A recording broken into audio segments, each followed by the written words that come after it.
Well, good afternoon, ladies and gentlemen, and welcome to another edition of our noon forum series. Today is going to be on the topic of the Cyprus Crisis, a declassified dossier. This is, trust me, something you're going to be very intrigued to hear and very pleasantly and surprised in terms of our speaker here and some of the things he's been able to identify. I hope everyone had a great summer. We are now into late September and it still feels like summer outside, unfortunately. But being as maybe we shall endure, and I apologize in advance for a little bit of the warmth in here. We have 3 separate units in this building. 2 work. Guess which one does not work? The one that works on this floor here. So I apologize for that. Let me also recognize some people who are with us here today. Of course, the Ambassador of the Republic of Cyprus to the United States, Ambassador Pandididis, welcome. It's a pleasure to have you here. The Defense Attaché of the Embassy of Greece, Panagiotis Kavridopoulos. Represented, in this case, I would say the Ambassador of Greece to the United States is Alexios Mitsopoulos, the First Counselor. From the State Department Desk Officer, it's going to take me a while to get your first name down, but Divya. Like Olivia, Divya. Divya Sharma. Thank you for being here. I appreciate it very much. And of course, I'd like to always give a shout out to former U.S. Ambassador to Qatar and all-around great guy, Ambassador Patrick Theros. Patrick, it's always a pleasure to have you here. So, as I said, our topic today is the Cyprus Crisis, a declassified dossier. I consider this to be rather a unique topic, and with some certainty, I believe such research material has never been either accumulated or presented as it relates to the Cyprus issue before. Gregory Graves, our speaker here, who also in his part-time chips in and pinches for Bryce Harper, because if you're a baseball fan, you're Bryce Harper, he's got that Bryce Harper look. But if you're not a baseball fan, you won't pick up on this. But he's a spitting image of him. His interest in the Cyprus Crisis of '74 stemmed from his work as an intern at the National Security Archive, a non-profit that works to open governments by publishing materials either declassified as a result of Freedom of Information Act request or found in various archives around the world. To this end, they have several projects devoted to American foreign relations. During the summer of 2015, the archive received, in response to a FOIA request, a trove of documents from the Department of State. Several of these documents were transcripts of then Secretary of State and National Security Advisor Henry Kissinger's telephone conversations that pertain to the Cyprus crisis. After realizing that by and large Cyprus did not figure prominently in this historiography of American foreign relations or Kissinger studies, Gregory decided to analyze U.S. diplomacy during the first 5 days of the 1974 crisis in a term paper for a graduate seminar. During the process of research and writing, Gregory realized that aside from the publication of the State Department's Foreign Relations of the United States volume devoted to Cyprus, Greece, and Turkey during this period, there was no systematic organization of the countless other documents not included in the Department's Foreign Relations volume, which was published in 2008. Fortunately, Gregory's interest merged with AHI's interest in promoting the rule of law in the Eastern Mediterranean, as well as public knowledge about these issues. When Greg came to us as a research fellow last year, we recommended that he continue to research this material and to attempt to create a comprehensive dossier of these findings. As such, in the summer of 2016, he began to prepare the collection being presented here today. While FOIA requests filed on behalf of AHI by Gregory are still pending and areas of the archive remain closed or unexplored, the collection features an impressive array of documents from all branches of the U.S. government, as well as other national archives. Taken together, these binders provide an invaluable source of information for anyone interested in researching the Cyprus issue. To date, ladies and gentlemen, Gregory has accumulated 31 volumes of documents amounting to some approximately 7,000 pages and counting. And by the way, in his spare time, he redid the entire AHI library. What you see here, he cataloged every single book here. How many volumes did we come up with? A little under 3,000 just in this room. So he's a very focused and intelligent young man, ladies and gentlemen. So who is he? He earned his BA in history from the University of San Diego in 2014. In May of 2016, he completed his master's in history with a concentration in imperial and colonial studies at George Washington University. In the spring of 2016, he was awarded the George Washington University History Department's Howard M. Shasher Prize for Best Graduate Student Research Paper for his piece on, and I quote, 5 days in July, tilting towards Taksim, end quote. In the fall of 2017, Gregory began a PhD program in history at George Washington University, which is to say, now. In addition to his forthcoming dissertation on U.S. policy during the Cyprus Crisis, he is researching and writing on the South Korean nuclear program in the 1970s and teaching 2 undergraduate discussion sections of U.S. diplomacy history since 1980. Ladies and gentlemen, please welcome a real talent, Gregory Graves, a remarkable young man as he presents The Cyprus Crisis, a Declassified Dossier. The floor is yours, ladies and gentlemen.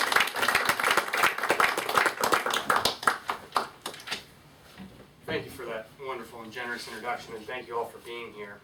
Before I get started, I want to specifically thank 2 people in addition to the staff at AHI who has put up with my idiosyncrasies, the massive amount of paper I have used, and other things. First, Mr. Angelos Kopoulos. He has been like an uncle to me, and without his support, this project would not have been possible. Secondly, Dr. William Burr at the National Security Archive. Pretty much everything I know about archival research, organizing documents, filing Freedom of Information Act requests comes from him. And I would urge or suggest to all of you that you check out their website. They're doing incredible things using FOIA, from trying to get the president's visitor records from Mar-a-Lago declassified to going back and looking at nuclear incidents and crises in the 1960s. So they're doing a lot of things, and I have tried to channel some of what they do in this project. So briefly, I'm going to kind of explain the project. I'm going to try to de-emphasize my conclusions and interpretations, because the idea of the project is to bring together so much information that anyone can sit down, look at one of these binders, and form their own conclusion based on the documents themselves. And that's one thing I want to emphasize. I've seen numerous accounts of the United States actions during the crisis of 1914, and often they're not based on primary source materials, or people say that you don't need these documents to evaluate Henry Kissinger's actions in 1974, or the United States actions in 1974. And to a certain extent that is true, but without the documents, it becomes very hard to specifically point to incidents that back up your argument.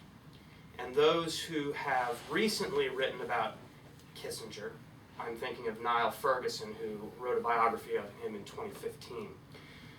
He is able to say and create a whole subfield of Kissinger studies under the Hitchens school of thought, because Christopher Hitchens didn't use any sources.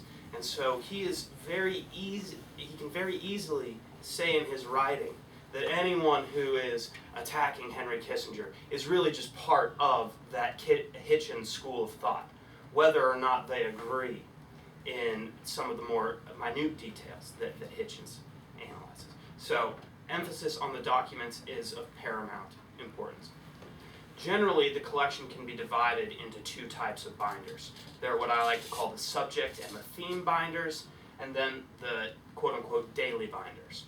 The first set of binders looks at kind of the broader scope of American foreign relations from the Nixon years up to the Carter years. And these binders include intelligence studies about U.S. foreign policy writ large towards Greece, Turkey, Cyprus, from about 1968 until 77. So these are the big 70-page intelligence studies that are helpful, but may not be as helpful in understanding the day-to-day developments of the crisis as telegrams, phone calls that you can find in the other daily binders. In addition, I have tried my best to get a good idea of what the Soviet Union was thinking at this time, because this is during the Cold War. This is a kind of the high point of détente right here. After the Cyprus Crisis, you really start to see détente fall apart, not only in terms of the domestic consensus that supported détente in the United States, but also in terms of Soviet-American rapprochement. And so trying to integrate this crisis into the broader Cold War context is very important. And we can see in some of these studies that I've found various levels of trade and how many military advisors and tanks, so on and so forth, had been sent from the Soviet Union to Cyprus or other countries in the Eastern Mediterranean. It's important to remember that after 1967, if you were an American diplomat in Washington, D.C. and Foggy Bottom looking at the Mediterranean basin, there were not a lot of friendly countries after the Six-Day War. If you fast forward to 1975, that is a dramatic shift. There are much more friendly regimes in place in the Eastern Mediterranean than there were after the Six-Day War. And so that in and of itself is a very important thing to keep in mind when we're trying to frame the Cyprus crisis as a Cold War crisis, one that is still enduring today. In terms of the daily binders, they are all set up in the exact same way. The first tab gives you the schedules of the key participants involved. So up until 9 August, it's President Nixon. Then when he resigns, it's President Ford. When possible, I have found Secretary Kissinger's schedule, as well as what's called the Daily Activities Report. And this is either a memorandum or a telegram that is prepared by Secretary Kissinger's senior deputy, and it describes what all the other department heads are doing. So these are very valuable documents because sometimes you will not necessarily know what the Undersecretary of Affairs for South European Affairs was doing at the time, because his papers may not be open, so on and so forth. But in these daily activity reports, there is a little blurb about who he talked to and how the conversation went, and so those are very important. After that, there's a tab devoted to intelligence items. These are primarily CIA documents, but there are also a lot from the NSA. One particular find that I would like to emphasize is the President's daily brief prepared by the CIA.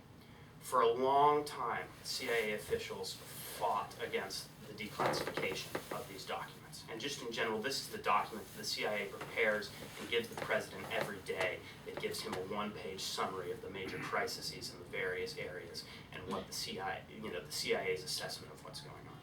These were finally released in 2016. And I was sitting there on Twitter. They had a live presentation and release of these at the Nixon Library, sitting there on Twitter kind of pestering these people, when are you going to put them online? When are you going to put them online? And so with those, we have probably the most recently declassified documents from the CIA, aside from the Freedom of Information Act requests that I have filed. And so the important thing, as Mr. Larigakis emphasized in the introduction, is that this Frus volume, which is pretty much the only pre-existing collection of documents on this period, first and foremost, it covers Greece, Turkey, and Cyprus from 1973 until 1976. This collection predominantly focuses on the period from 15 July to 31 August. So, for instance, on this day, or on July 17th, they have about 3 documents that they have pulled from the archives.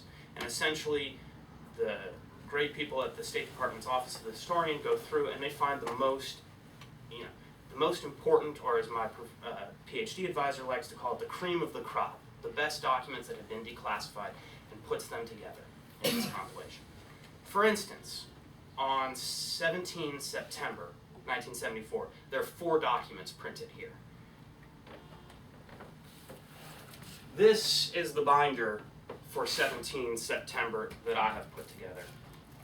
There are, just in terms of telegrams, airgrams, and other cables, 90 documents. There are almost 20 phone conversations. And so one of the things that is sometimes frustrating with these foreign relations volumes is that while they are extremely helpful, there is kind of a lack of context. We get a telegram here, then there's a memorandum of conversation, and then there's a phone call later in the day. And so one of the things that Mr. Larigakis and I talked about in terms of what was the goal for this collection is to substantiate these first volumes.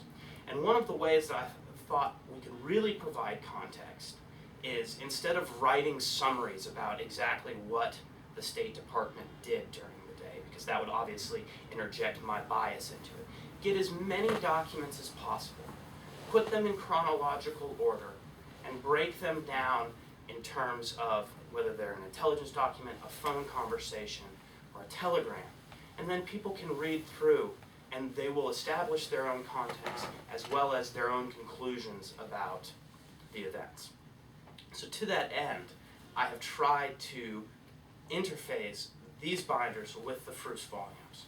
And one of the things that you will see is that there are a lot of footnotes in this that say this document was from, the Nixon Library, Kissinger's papers, what have you. And it will say there was an attachment, but it was not declassified, or it was not found. I have tried to go through and find all of those attachments, find every document that has been referenced in the footnote. And then in these binders, as you will see, on each tab, there's a table of contents with the citation. So if you're writing a paper, you can find the digital file of this, copy and paste the citation. That's done a little bit of work for you there, so you don't have to retype it. And you can also see if it relates to a document that's already been published in the Fruce, Foreign Relations in the United States. It will say that on the table of contents, so then you can go back and you can really start to use these two sources in conjunction with each other, because that's the only way that we're going to have a holistic appreciation of what's going on. In addition to U.S. documents, I have included documents from the Canadian National Archives, the Australian National Archives, the Bulgarian Archives, and one that I found from the Indian Archives. The reason I have chosen the Australian and the Canadian archives is twofold. First of all, they are in English, and I am challenged in terms of learning other foreign languages. So this is very helpful. Second of all, the Canadians had the largest contingent of troops on Cyprus as part of the United Nations peacekeeping force in Cyprus in 1974.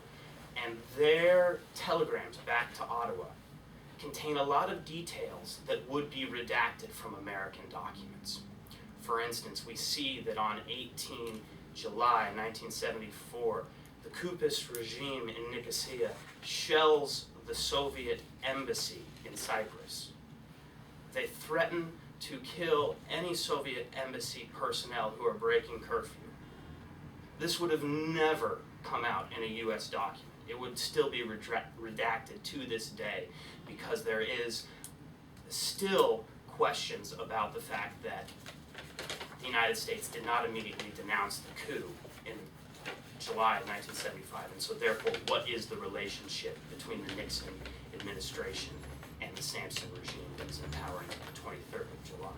And because of that ongoing question and tension, this kind of information will not be released anytime soon from the United States. The Australian archives are also very valuable because at this point, Australia was one of the 5 rotating members of the Security Council. And so their telegrams back to Canberra provide a very interesting look at some of the issues they had in getting the United States on board with various resolutions.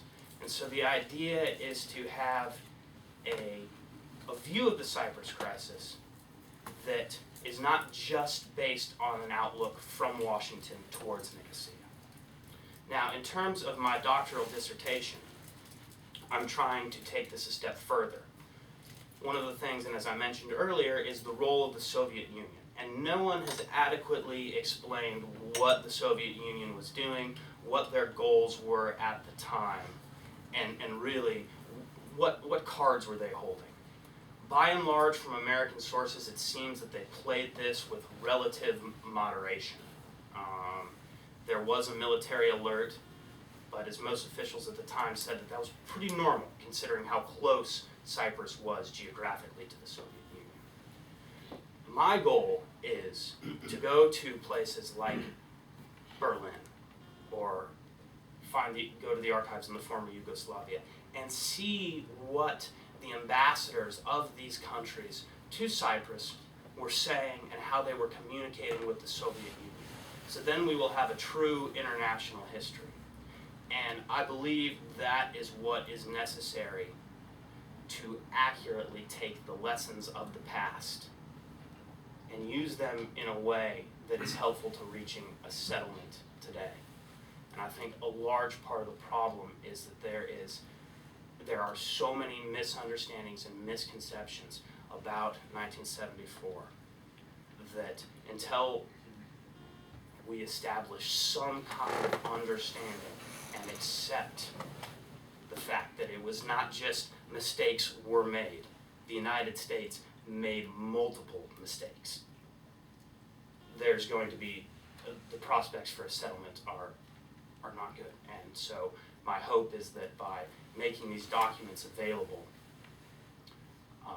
we can increase public knowledge about this issue, because as Mr. Larigakis said in the introduction, the historiography of American foreign relations on Cyprus is scant at best.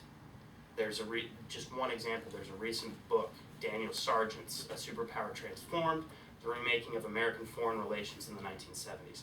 This book has won several awards. I believe it's either on the State Department or Defense Department's list of books that it recommends for people to read. And not once in footnotes, in the text, in the index, is Cyprus even mentioned, despite the fact that many of the trends that he analyzes as important in reshaping American foreign relations are obviously present in the Cyprus crisis. And so my goal is not only an international history of the Cyprus crisis, but one that situates the Cyprus crisis in the historiography of American foreign relations, as well as Kissinger studies. There is a cottage industry of books on Henry Kissinger. I have like a shelf in my library just for that. And so one of the things that every author has to engage in, why another book on Henry Kissinger? I'm starting to wonder that myself sometimes. But there is no analysis really of his role in the Cyprus crisis based on declassified US and other documents. And so it's not just the substantive diplomatic history that I'm addressing in my dissertation, it's also the historiographic interventions that I'm trying to make as well. So thank you for your time. I would welcome any questions.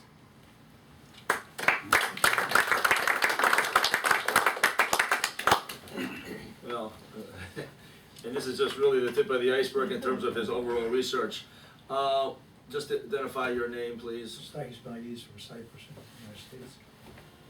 In your research, did you find out and confirm that in 1967, as I understand it, the United States prevented Turkey from invading Cyprus? Yes. That is, based on what I have seen, correct. The question is, why didn't this happen in 1974? Now, I have my own opinions on that, but many people will say, the United States had stopped Turkey twice. Turkey was not going to let this happen again. There was a very fragile domestic coalition in Turkey at the time, and Ecevit feared that if he did not act, he would face domestic backlash at home, and so that's part of it.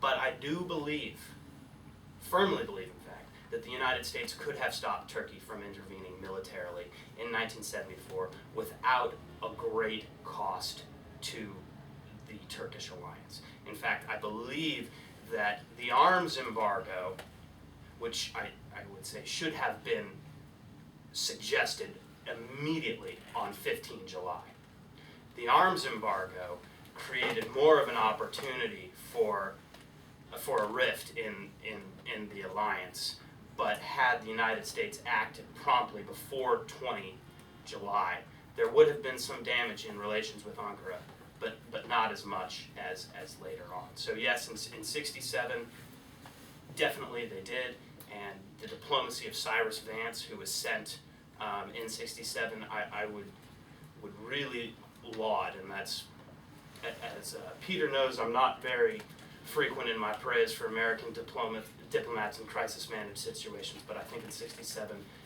they made the right moves, and in 74 they could have learned from the lessons of 67. So yes, thank you, that's an excellent question. Anyone else? Dan Lieberman. Yeah, you've been kind of general. I was wondering if you could be a little bit more specific. You mentioned that the 1970 Israel conflict changed the loyalties of the people in the Mediterranean. I was wondering if you could be specific. What were the loyalties before, and what were the loyalties after? Oh no, the 6-Day War. I'm sorry, you talked about the 6-Day War. What were the loyalties before, and what were the loyalties after the 6-Day War? Well, I think one of the big things here, and I'll address this with one example, is Egypt, where, you know, in which camp is Egypt. And before the 6-Day War, when Gamal Nasser is president, they are really championing this pan-Arabism, non-aligned status, although there are some relations with Moscow, and the United States is also trying to develop a rapport. Why the United States is trying to do this gets into a whole other host of issues, especially the potential Israeli nuclear project at Dimona. But after the 6-Day War, you have Egypt much more closely in the Soviet camp. And one of the successes that people will point to of the Nixon administration was, after the 6-Day War, being able to revert or actually turn Egypt to a more pro-US policy. And that's just one example. But it's a pretty incredible transformation of the Eastern Mediterranean and around this point. And it's not just the 6-Day War and then the later 1967 war. I was just kind of using those as time frames to highlight the changes in how the United States viewed potential allies in the region. Did that answer your question, or am I still? Well, how does that affect Cyprus? How does it affect Cyprus? Well, Richard Nixon said that there can be no stable and secure Israel without a strong relationship with Turkey. This logic gets a little bit upended for two reasons. The Turkish opium cultivation, or decision to resume cultivating opium in the early to mid 1970s. This runs headlong into Nixon's war on drugs that he announces in 1972. So this is a domestic and a foreign policy issue there. Also, during the October 1973 Arab-Israeli War, Turkey denies the United States overflight rights of Turkey to examine the conflict and to ensure that there's proper disengagement. And so what you see in April of 1974, after Turkey has not allowed U.S. airships to fly over their airspace, you see the United States going to Britain and say, hey, can we use your facilities in Cyprus? I think it's also interesting to note that they don't go directly to the Cypriot government. They go to the British first and ask for permission.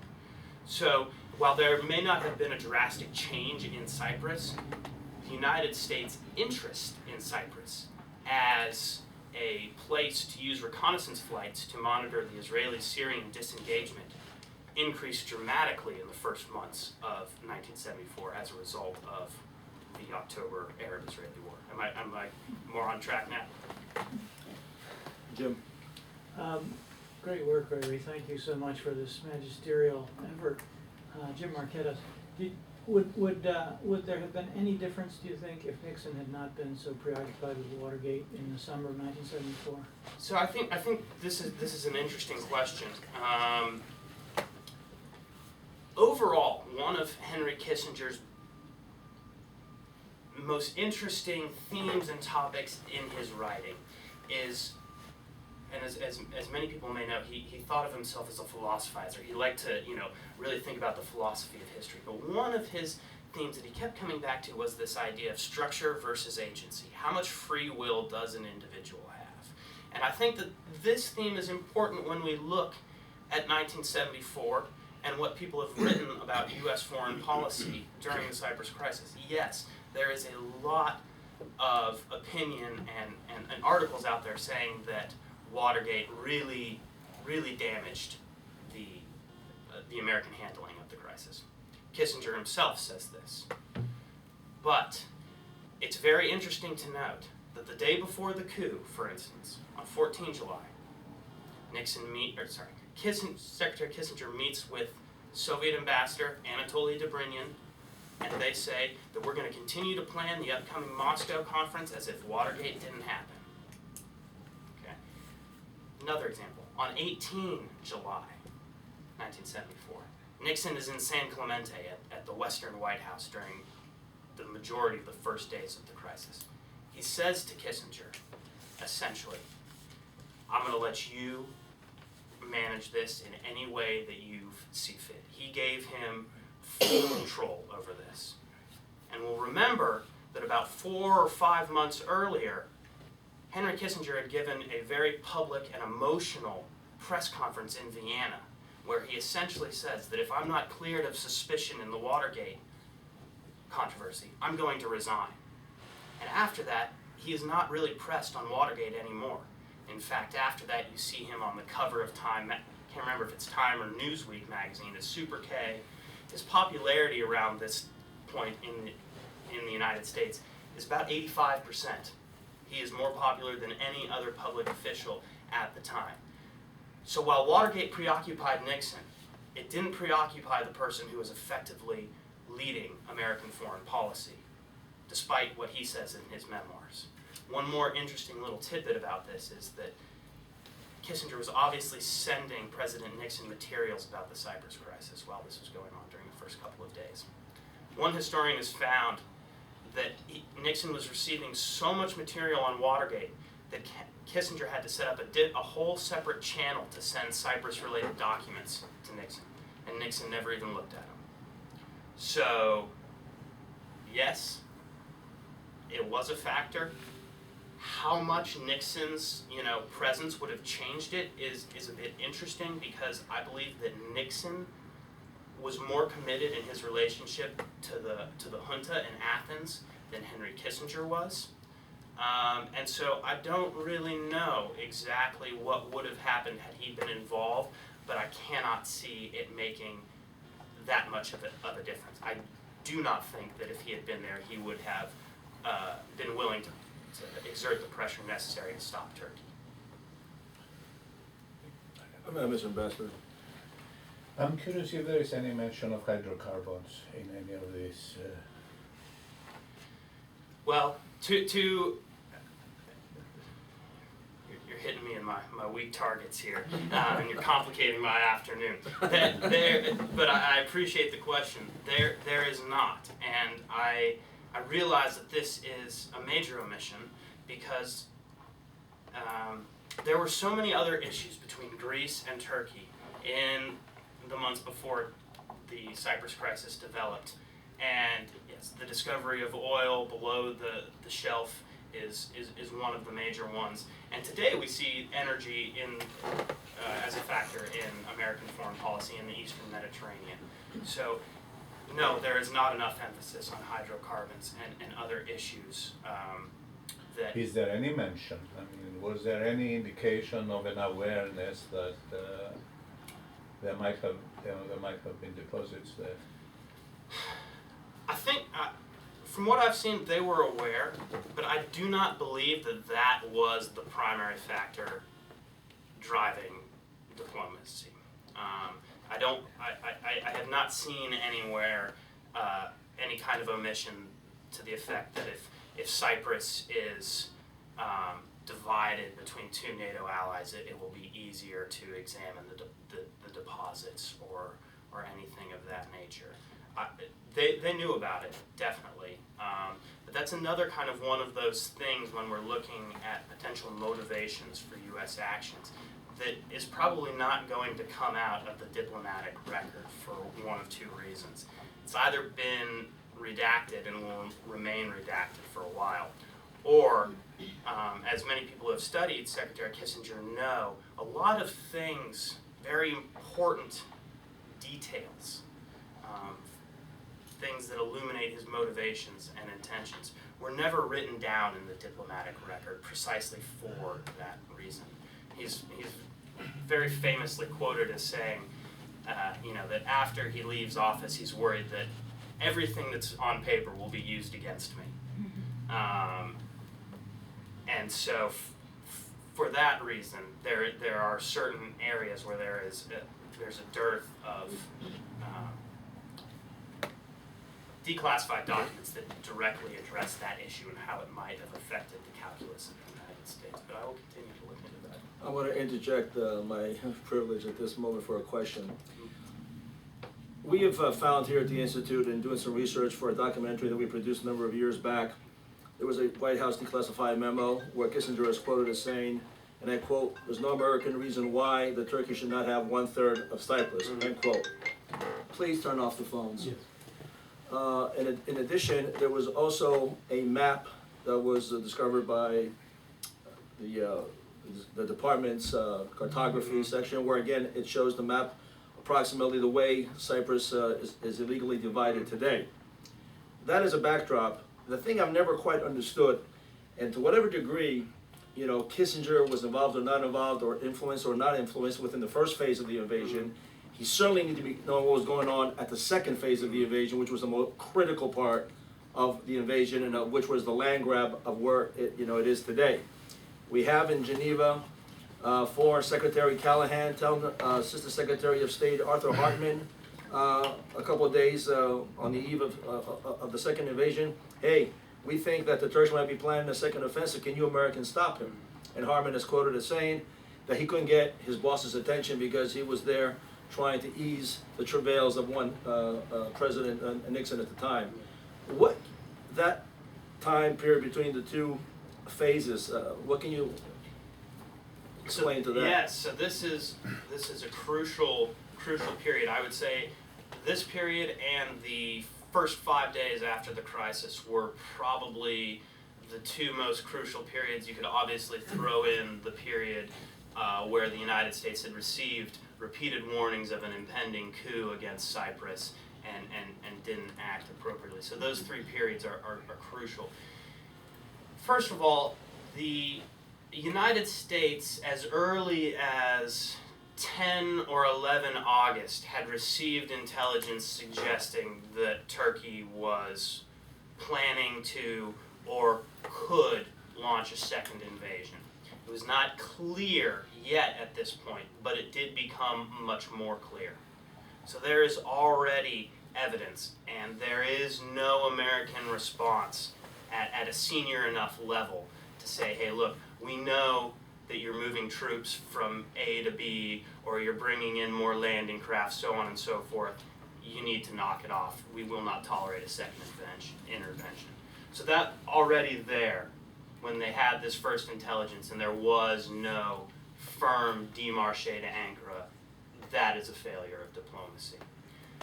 In terms of what is going on at Geneva at this time, it's important to remember that just by landing troops on Cyprus, Turkey had dramatically strengthened its hand. Once the troops were there, they were not going to leave. Now, you could say that perhaps if the United States had said, since Sampson is no longer in power, the status quo ante has been restored, and therefore Article 4 of the Treaty of Guarantee is no longer in effect, and you need to remove your troops. That, of course, never happened. It still never happened, unfortunately. But essentially, Turkey came to both Geneva conferences in a position of strength, negotiating strength, at least vis-a-vis Greece. And they were in a position, Turkey, to take a very hard line. And they did. and essentially they threatened to walk out if their demands are not met, and they demanded a bizonal federation, essentially. Callahan comes back and asks for 36 or 48 hours to delay the conference, get in touch with Kissinger and the rest of his diplomats in London, and try to go from there to bring these sides closer together. Because Turkey said that if Greece does not accept these demands, we're going to walk out.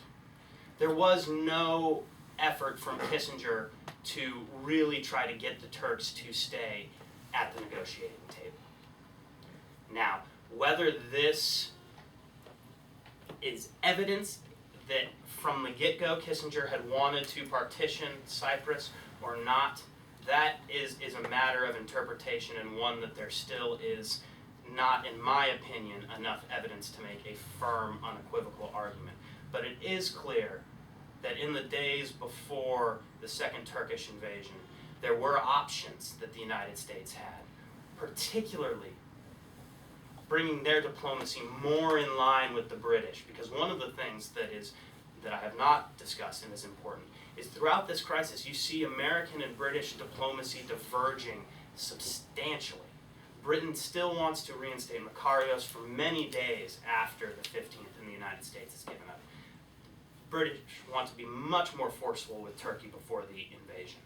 The United States does not. And so this is another example of where we see the diplomacy of London and Washington diverging, and no real effort on the part of the United States to bring the two more in line, which would have been very helpful if there was a united Anglo-American front at Geneva saying to both sides, you need to stay at the table, relax the rhetoric. It would have been a much more effective negotiating position. And therefore, during the days before the Second Turkish invasion, by acts of omission, the United States facilitated it. Secondly, after the conference breaks down, Kissinger is quoted publicly as saying, I think the position of the Turkish Cypriots needs more, I can't remember the exact word, security or some more protection. And so that was, a dog whistle, if anything, to Ankara. So we have some acts of omission in the first couple of days, and then a very clear, message to Ankara. So I think we need to keep both of those things in mind, and I think that's one theme that is present throughout an analysis of American foreign policy during this period. Acts of omission and actual actions they're taken. And we see that there are various periods of inaction, especially during the first 5 days on the part of the United States, that really, really curtail their possible actions after that. Passivity during the first 5 days, or the inaction, makes it very hard for them to establish a position where they can move either party after that. So action, inaction, omission, and commission are ways that we need to analyze this event, and that's one of the things with these documents is you kind of have to read for what is not there, right? Like I said, there was no message to Turkey after the 23rd of July saying, the ostensible reason why you invaded in the first place is no longer present and you need to remove your troops. So that's another thing in terms of method that I would like to emphasize, reading for what it is not there. We have time for 2 more questions because he has a class to go teach at 1:30. So I'm going to have Patrick Theros and Bill and Will Camarinos ask your questions both. Give both questions. Give short responses. I was working for Mr. Kissinger at the time. I was in his office as a special assistant during the time of the crisis, and I'm rather impressed. You've done some very good work, and I would encourage you to do more. Like that, a couple of 3 things that you might want to look at more deeply. One is my memory of between the 15th and the 20th is we couldn't reach Dr. Kissinger out of the State Department. And if there was traffic back and forth, I don't remember any on the site. He simply had said he essentially was trying to take over the American Republic, as Nixon disappeared is one. Two, there were some comments by Defense Secretary Schlesinger after the second invasion that I think are worth working on. And three, I found also very useful the book, The Wrong Horse by Dr. Lawrence Stern, by a journalist named Lawrence Stern. I don't know if that figured in any of what you did. Yes, absolutely. So quickly, yes, during the first 5 days. Between the coup and the invasion. Yes, exactly. Even Henry Kissinger would later say there was some quote-unquote floundering in the State Department. And there were issues of communication, not just in D.C. As I've said, President Nixon was in San Clemente, but there were also issues in getting messages from the embassy in Nicosia to Foggy Bottom because there was a lack of power and a conflagration going on, and so messages were not necessarily coming through. So communication is key during the first 5 days, and the breakdown of communication as well. I will look into Defense Secretary Schlesinger's comments. I appreciate that. One thing that is very interesting is these two were rivals when they were in power, and they both had very different views on how to handle the Cyprus crisis.